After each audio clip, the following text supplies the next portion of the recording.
Hello, good morning. My name is Patrycja Zadłużna, and today I have prepared transport news for you as usual. Today I will talk about toll collect from Germany. That news will surprise you, I'm sure. I will also talk about illegal cabotage operations in Poland carried out by Ukrainian companies. There will also be a lot about how trucks are powered and what manufacturers are focusing on this year. And finally, I will present a technical innovation that will enable the assignment of tasks to drivers in real time. So please take a look at the news I've prepared for you. Give me a second, I have to share my screen for you. Yeah, that's it. So the most important news from last week is the toll collect overpayment case. Court ruling could see up to €1 billion paid out to road hauliers. The Administrative Court of Colony has ruled in favor of a transport company and awarded a lorry toll reimbursement of up to approximately €1 billion for the years 2016-2020, with interest calculated at 5% above the base rate following an ECJ ruling from 2020. However, a final decision on the other cost element is pending. On the 20th of March, the Colony Administrative Court ruled reference number. You can see here. I won't read it to you. You can check it on trans.info. In favor of a transport company, the court awarded them a refund of lorry tolls related to traffic policing costs.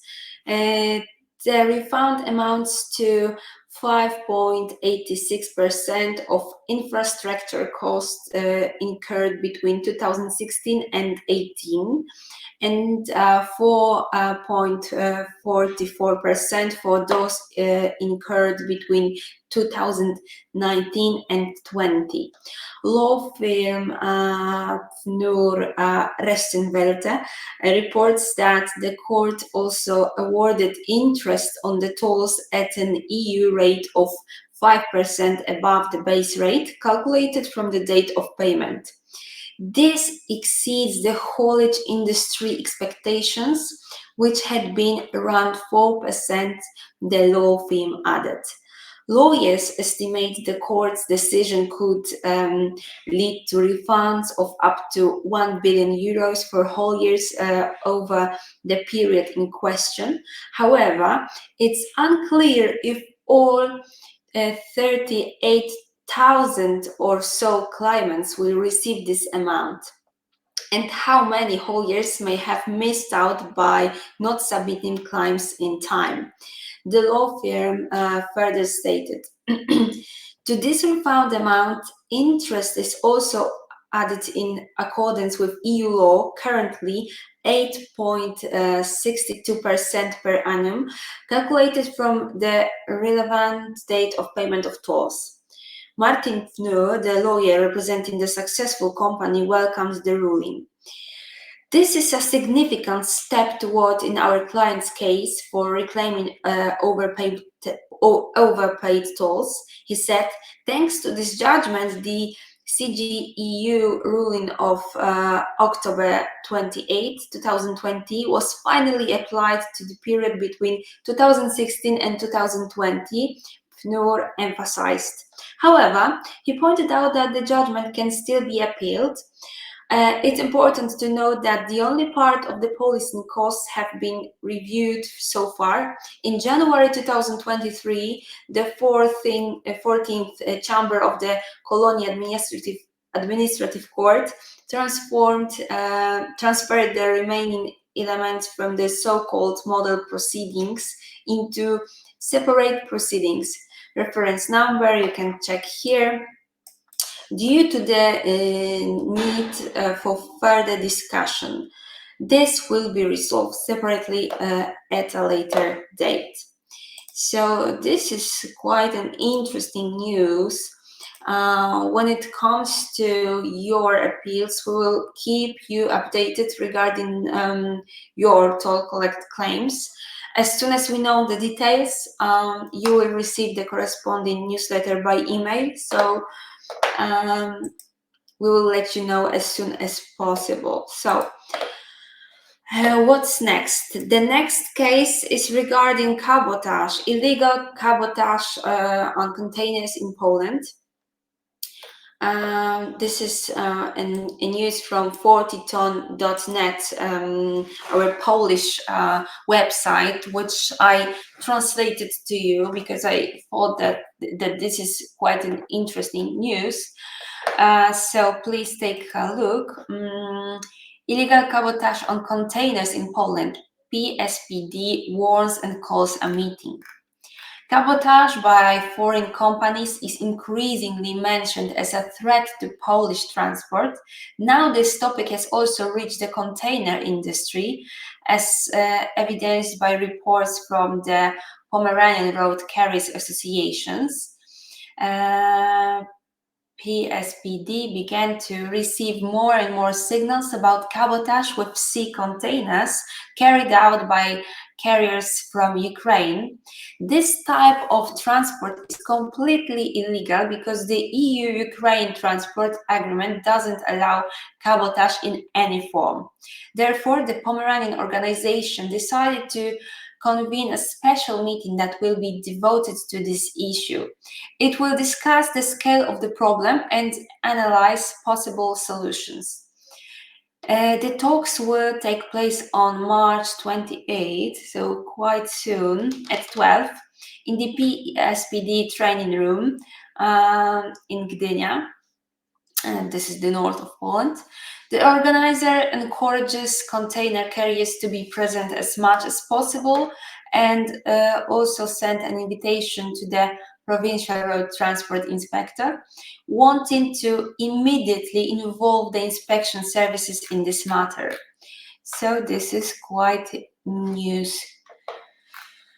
Yeah, and quite interesting, especially for Polish carriers. Yes.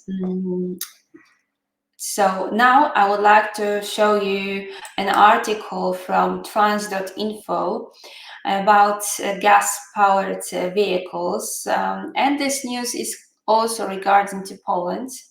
We won't stop promoting gas-powered vehicles, says Iveco Poland General Director.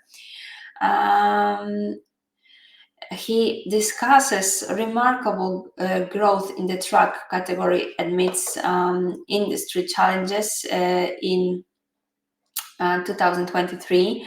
The strategy of the company for maintaining market share in the face of declining registrations and their optimism regarding the gas vehicle market's potential, particularly in light of legislative changes promoting low emission vehicles.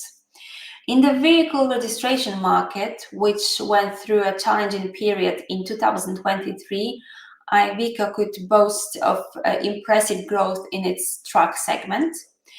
Daniel Wojcik sums up that the past year in an interview with trans.info and reveals plans for the current one, focusing primarily on gas vehicles as an interesting alternative to electric cars.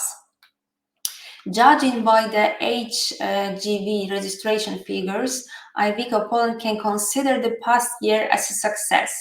In a market slightly smaller than in 2022, they boasted a clear growth of over 45%. Nevertheless, I presume it was a difficult year for the industry. Absolutely. The answer is absolutely, and for many reasons. Firstly, due to the economic situation in Poland, decrease in demand for transport services and consequently for vehicles. Secondly, the introduction of a new generation tachographs didn't help either. In Poland, unlike many countries in Europe, there was no transition period. So just before the specified date in the regulations, we had a significant increase in the registration of new vehicles. Everyone wanted to make it before the new obligation was introduced. In the second half of the year, the effect was the opposite, a decline in the number of new registrations. In 2023, we increased our sales of heavy vehicles by over 45% and registered 1,345 vehicles with a gross vehicle weight of over 60 tons.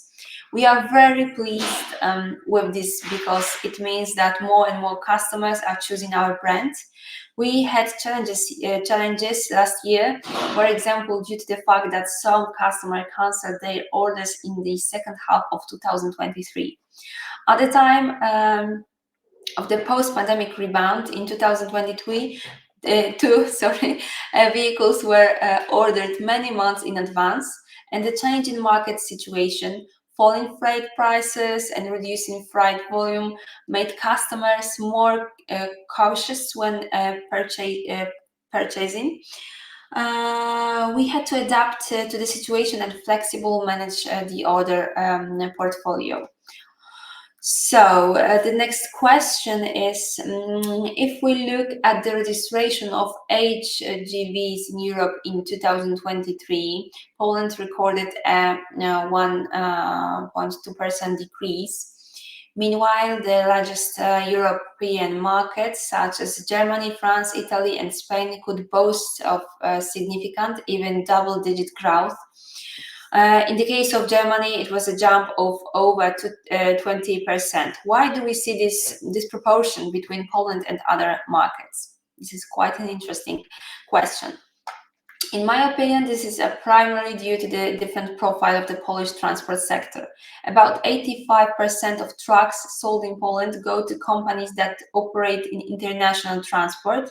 And as the demand for this type of services in Europe has fallen, this has affected our haulage business even more. In Western Europe countries such as Germany or France, there is also a different transport profile. The share of operations in domestic transport is greater, and it has not been affected by the decline in demands to such an extent as international transport. You mentioned at the press conference that you expect 15 to 20% correction in registrations on the market this year. This sounds quite ominous. How will Iveco find its place in this shrinking market? We want to maintain a similar level of sales as in 2023. This should result in a higher market share. We are counting on our new 2024 model range, which received very good ratings after its premiere in Barcelona and the first customer shows in Madrid, which allows us to look optimistically into the future. Recent years, especially the pandemic period, have been characterized by shortages of components, especially integrated circuits, disruption in supply chains, production delays, and long waits after deliveries in ordered vehicles, up to several quarters. What does it look like now? Today's shortening of delivery times is primarily related to lower market demand.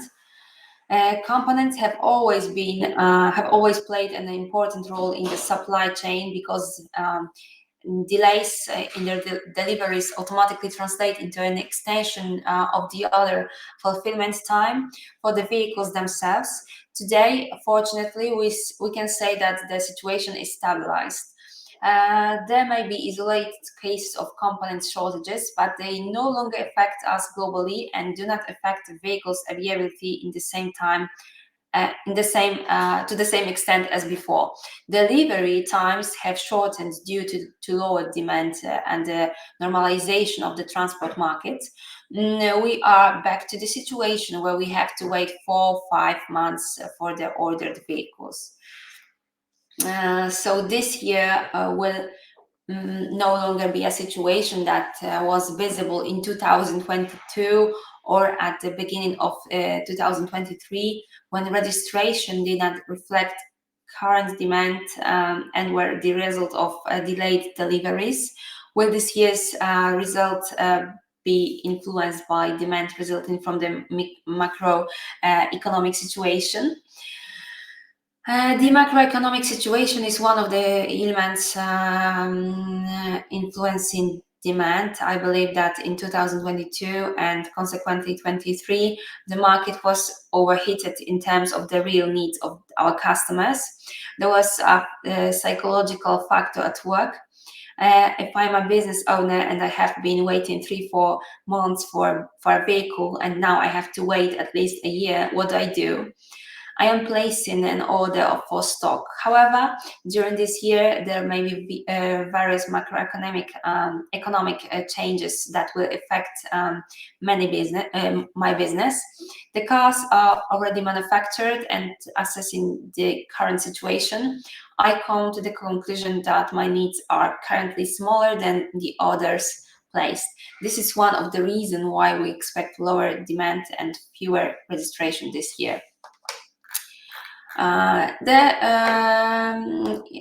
interview is very interesting. I won't read you the whole. I would like you to take a look at Transinfo if you are interested.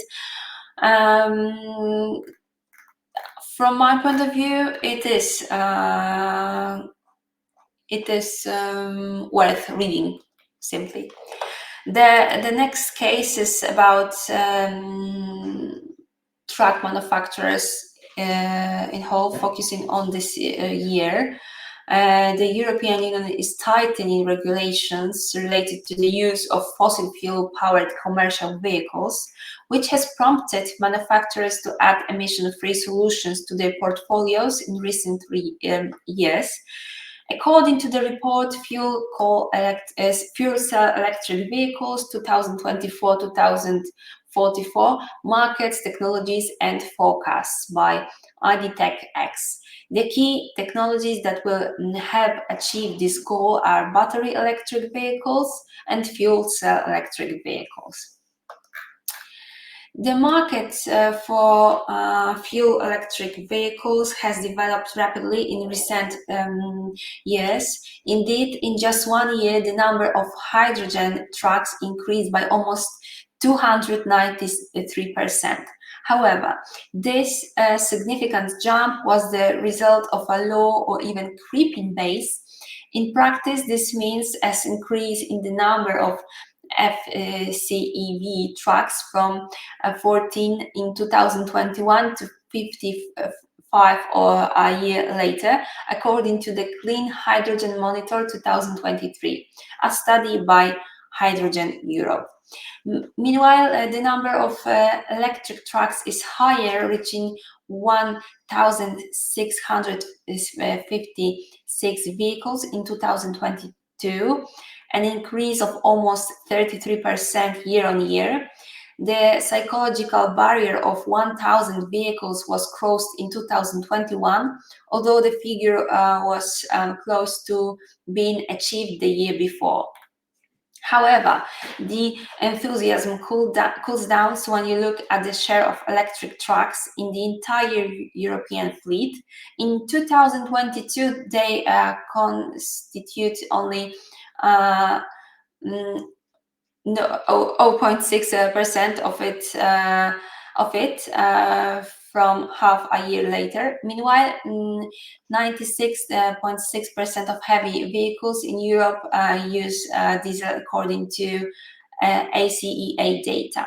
Meanwhile, the assumptions regarding the development of the number of heavy hydrogen and electric vehicles are ambitious.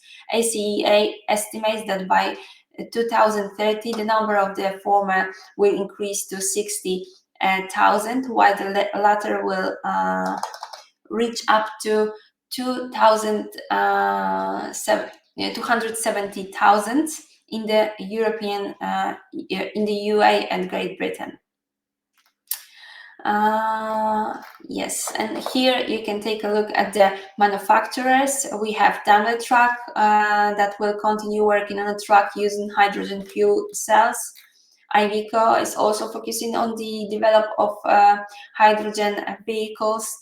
The manufacturer, which was parted ways with US-based Nikola in the middle of last year, recently announced plans to realize 2 models of hydrogen fuel cell trucks.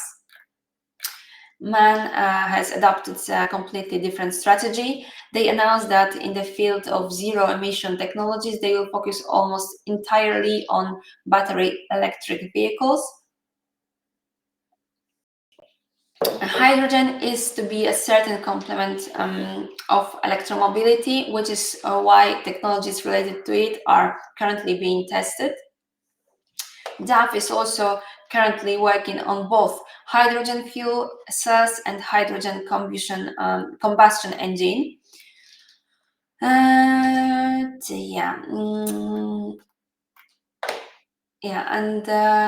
As it is the mantra, the opinion is repeated that the profitability of hydrogen trucks will depend primarily on European countries developing the necessary infrastructure.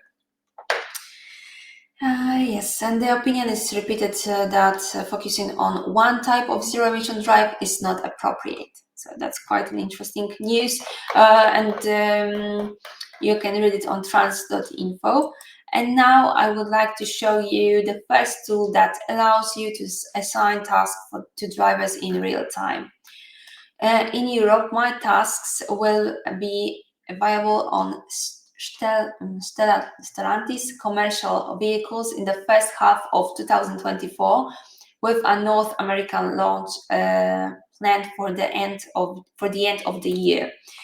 Stellantis launches the industry's first tool that allows fleet managers to communicate with drivers in real time, assign them tasks, and update the status of operations directly through the vehicle's multimedia system. Thanks to my task, drivers no longer have to look at their smartphones, and thus their attention is no longer distracted. Managers, on the other hand, do not need aftermarket accessories, which increases savings and safety. The application is an innovative patented interface that enables communication between fleet managers and drivers, and uses over-the-air features and updates. Thanks to the OTA update, the My Task app can also be used in the manufacturer's existing vehicle that are equipped with compatible communication technology and multimedia devices. The tool allows fleet managers and carriers to assign tasks or change the daily schedules of individual drivers via an online portal. Vehicle drivers will receive immediate notification of assigned tasks in the form of pop-up windows appearing on the vehicle's multimedia system screen. The connected system allows drivers to send their assigned destination to the vehicle's navigation system for road planning, and provides dispatchers with information about the status of each job. The My Task tool is the result of our work in which we put the needs of our client above all else. We know that for our B2B customers, the efficiency and safety of the drivers and fleets are critical, so we use the capabilities our vehicle offer to reduce potential distractions and provide key information to make drivers' work easier. Yes, and when it comes to today's stream, that will be it. I would like to thank you for your attention, and see you on Wednesday at 12. Have a nice day.